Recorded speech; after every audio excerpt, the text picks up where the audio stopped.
Alors les amis, une nouvelle vidéo de partage de tous ces enseignements reçus, entre autres de Mamo Senzina.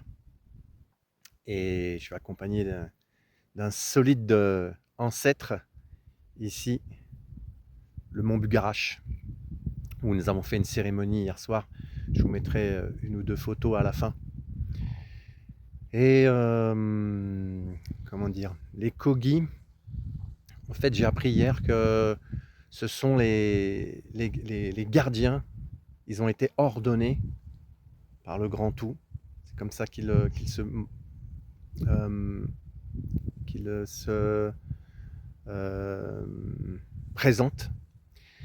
Et comme les gardiens de la terre et de l'unité entre tous les peuples. Et c'est vrai que depuis que je suis aux côtés de Mamo, donc pour ceux qui n'auraient pas vu la vidéo d'avant, Mamo c'est un titre qui est en Kogi qui veut dire guide spirituel. Et c'est vrai qu'être à ses côtés depuis bientôt 15 jours maintenant, 12 jours, je peux voir que, je l'ai déjà dit, que oui, je vois vraiment en lui un guide, un maître, un yogi. En Inde, ce serait un yogi, un sage qui transmet les enseignements. Mamo a été entre autres formé au départ par son grand-père dès l'âge de 5-6 ans, même un peu avant, mais à partir de 5-6 ans, son grand-père l'a vraiment pris sous son aile pour l'enseigner. Et son grand-père, pour vous dire, il n'a jamais rencontré d'autres personnes que des Kogi, en restant dans sa vallée sacrée de la Sierra Nevada, où ils étaient. Donc c'est pour vous dire que l'enseignement que son grand-père lui a transmis est celui de ses ancêtres, qui remontent à des générations et des générations et des générations en arrière, et qui est le fruit et la descendance directe de ces enseignements qui ont des siècles et des siècles, voire des millénaires d'histoire. Donc Mamo a reçu directement cet enseignement de son grand-père. Ensuite, il a été à 20 ans, il a poursuivi ses enseignements avec d'autres Mamos qui eux-mêmes avaient été enseignés par toute une lignée en fait qui date de siècles de siècles. J'ai vraiment ressenti ça dès que j'ai été à ses côtés.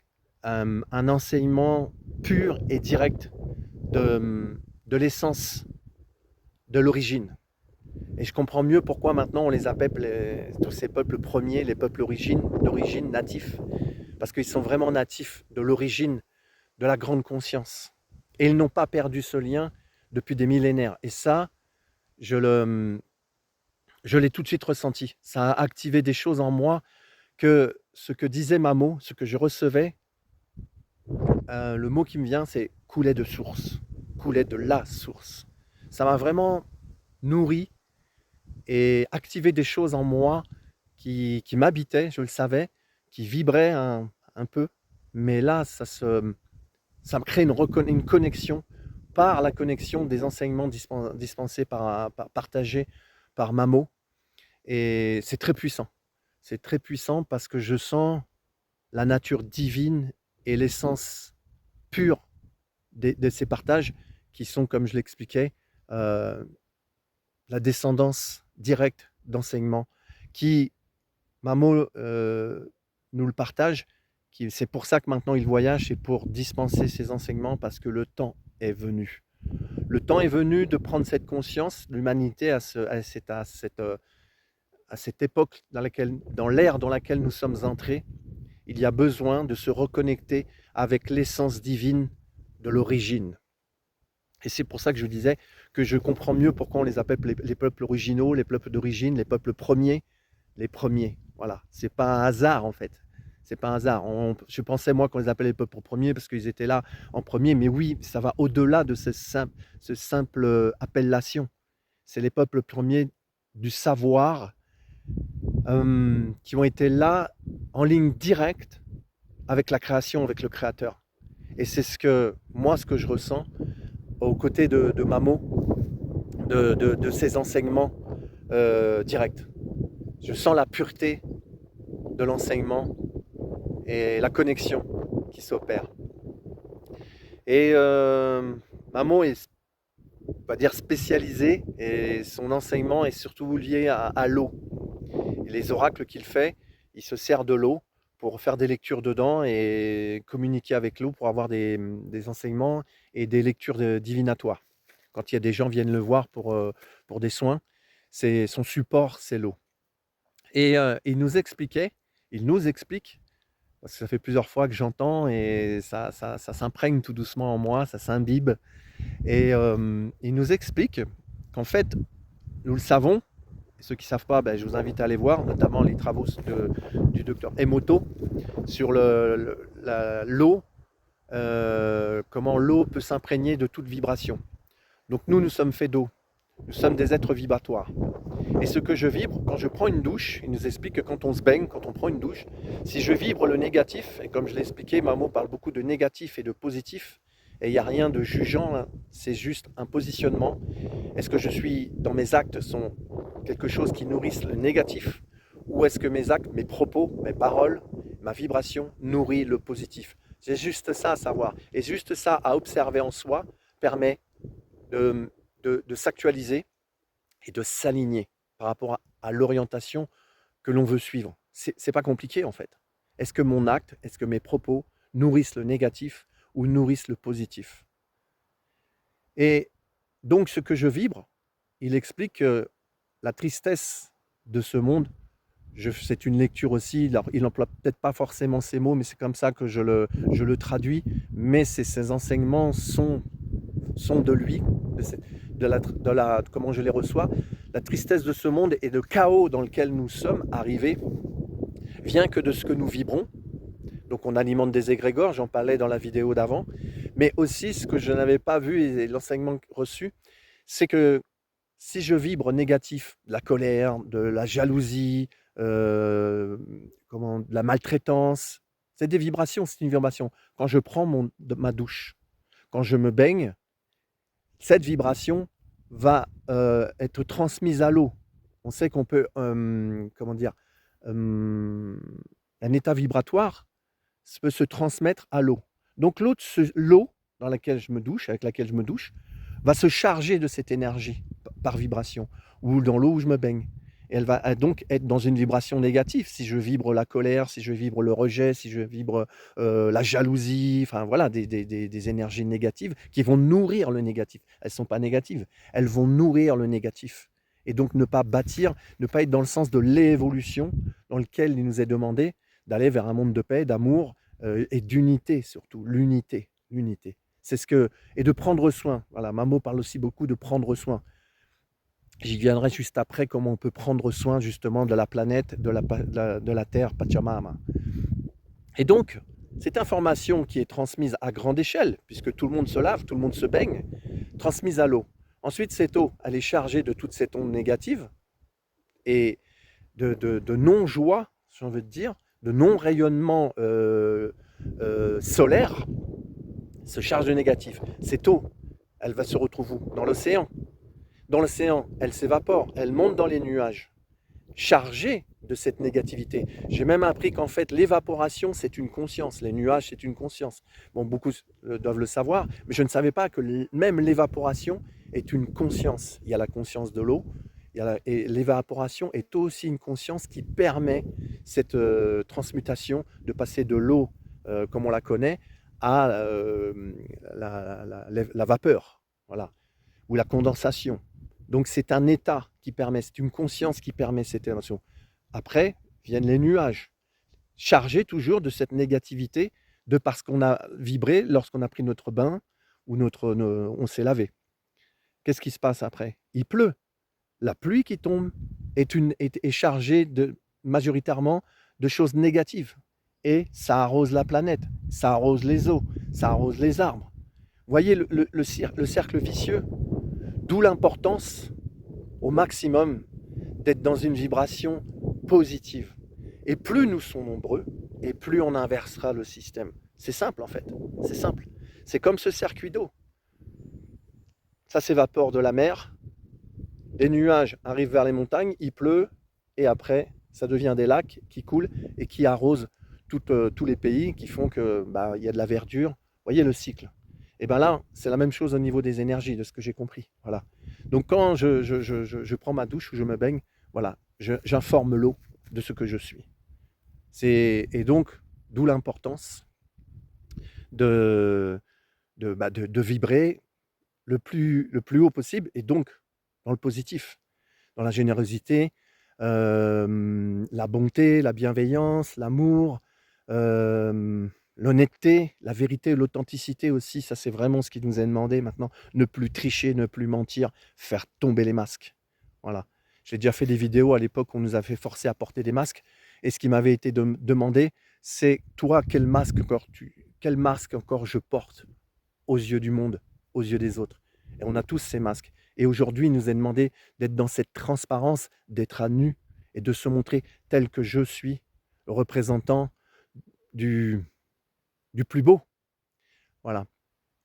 Et donc, ce qu'il nous enseigne aussi, comment prendre soin. Il y a beaucoup de gens qui demandent, quand ils parlent de la planète, de prendre soin de la planète, comment prendre soin de la planète. Et Mamo, donc beaucoup de gens posent la question quand on fait les cérémonies et les enseignements, les partages. Beaucoup de gens posent la question, comment prendre soin de la planète? Et alors, à chaque fois, Mamo dit, la meilleure façon de prendre soin de la planète, c'est de prendre soin de son corps. La meilleure façon de prendre soin de l'univers, c'est de prendre soin de son corps. Parce que je suis un univers, tu es un univers, à toi seul. Donc comment, c'est vrai, comment prendre correctement soin de la planète, de la Terre-mère, si je ne prends pas soin avant déjà de mon corps, de ce que je suis, de ce formidable véhicule, comme la planète est un véhicule aussi, la planète Terre est un véhicule, nous sommes dessus. Je rappelle que la planète Terre, elle tourne à son équateur, à son point central, à plus de 1000 km/h sur elle-même, et elle tourne, elle se déplace à plus de 100 000 km/h autour du Soleil. Donc on ne s'en rend pas compte, mais nous tournons sur la planète Terre, tourne sur elle-même tout en se déplaçant autour du Soleil à 100 000 km/h. Donc nous sommes sur une planète qui est en mouvement. Donc un tel mouvement. Donc prendre soin de la planète, c'est prendre soin avant tout de prendre soin de son univers, de son corps. Et pour lui, c'est le meilleur moyen de prendre soin de la planète. Et ça, je l'avais compris. J'avais bien compris que quand les gens, je vois beaucoup, je me déplace beaucoup dans la nature, et des fois, quand on n'est pas loin de la ville, je peux trouver dans des endroits, des sentiers, tout ça, des emballages, des boîtes de conserve, et notamment beaucoup de fast-food. Vous savez, les gens prennent à emporter, ils vont dans un coin agréable au bord de l'eau, et ils laissent ces emballages de fast-food où on met des Big Mac dedans. Vous voyez ce que je veux dire? Et j'y vois l'association, il n'y a pas de jugement dans ce que je dis. J'y vois l'association, la malbouffe. La malbouffe, tu te nourris mal, tu nourris mal ton corps, tu ne lui donnes pas le meilleur de ce que la planète, la Pachamama peut t'offrir de nourriture saine. Donc tu te donnes quelque part ce demi-poison, on veut dire. Comment tu veux respecter la planète si tu ne te respectes pas?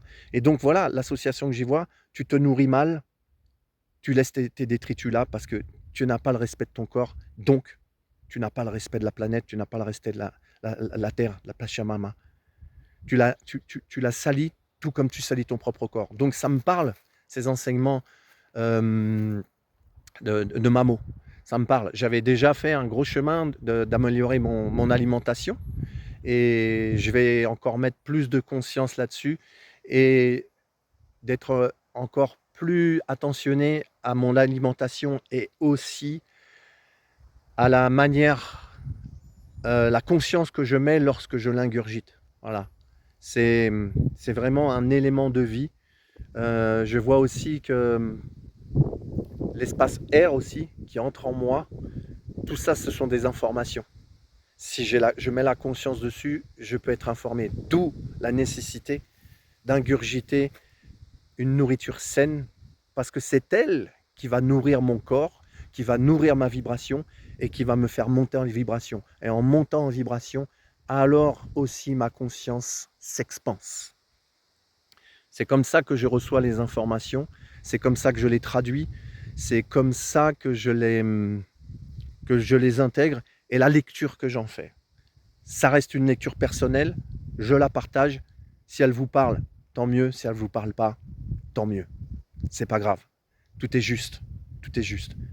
Et voilà, mes vidéos ont cette simplicité. Je partage juste ce que je vis. Et je me souviens quand j'ai suivi des enseignements avec un maître bouddhiste, j'étais un peu réfractaire à la religion à cette époque-là. Parce que bah, j'avais pas une bonne vision des religions dans le format dogme. Et le bouddhisme m'avait quand même appelé. J'ai suivi les enseignements, mais au tout début, j'avais un peu peur du lavage de crâne. On va me dire ce qu'il faut faire, ce qu'il faut pas faire, ça c'est ci, ça c'est bien, ça c'est pas bien, ça c'est ça, et un certain jugement sur moi. Et je me sentais fragile à ce moment-là par rapport. J'ai un passé assez délictueux, donc je portais des choses où j'avais besoin de libérer, nettoyer, et donc j'avais pas envie qu'on porte un jugement sur moi à ce moment-là, dans cette renaissance dans laquelle j'émergeais, et j'avais plutôt besoin d'être accueilli tel que je suis, avec mon histoire et mon passé, où j'ai eu des actes délictueux et pas honorables, et j'ai servi le négatif à cette époque-là, dans l'inconscience bien sûr. Et ce maître bouddhiste, dès le départ des enseignements, et c'est ça qui m'a rassuré, il nous a dit comme ça, avant les enseignements, c'était sur plusieurs jours: «Prenez ce qui vous nourrit, prenez ce qui vous met en joie, prenez ce qui vous parle, ce qui vibre pour vous. Le reste, si ça ne vous parle pas, si ça ne vous convient pas». Vous voyez à la sortie là, quand vous sortez, il y a une poubelle, il y avait pas de poubelle, il a dit: «Il y a une poubelle là, virtuelle». Eh bien tout ce que vous ne voulez pas pour vous, vous le mettez dans la poubelle. Ne gardez que ce qui vous enseigne, ne gardez que ce qui vous nourrit, ne gardez que ce qui vous grandit. Et ça m'a fait du bien. Parce qu'il est vrai qu'à ce moment-là, il y avait des enseignements que je n'étais pas prêt à accueillir sur moi-même. J'avais besoin de me reconstruire, j'avais besoin de grandir. Et ça, je l'ai gardé. Et c'est ça que je veux vous partager. Ne prenez de cette vidéo que ce qui vous parle. Et ce qui ne vous parle pas, laissez de côté. Il n'y a pas de souci. Ça viendra ou ça viendra pas. Tout est parfait. J'aime à dire cette phrase d'un ami m'a appris: ose. Si tu es accueilli, c'est super. Si tu n'es pas accueilli, c'est super aussi. Donc merci pour votre écoute, je ne vais pas faire trop long, et voilà, à côté de ce grand-père, médecine qu'est Bugarache, on est encore là pour, 3 jours. C'est très puissant, il y a beaucoup de partage, et demain les cérémonies reprennent, et donc les enseignements, les partages, les transmissions.